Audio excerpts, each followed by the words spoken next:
ఆంధ్రప్రదేశ్ రాష్ట్రంలో జరుగుతున్న సార్వత్రిక ఎన్నికలు చాలా ప్రశాంతంగా పండగ వాతావరణంలో జరుగుతున్నాయి.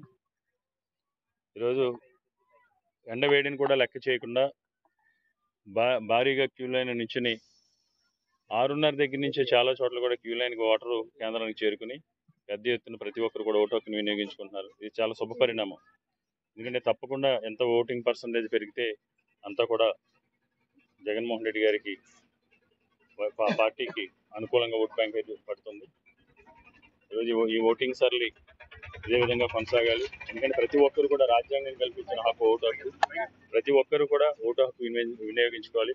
వినియోగించే క్రమంలో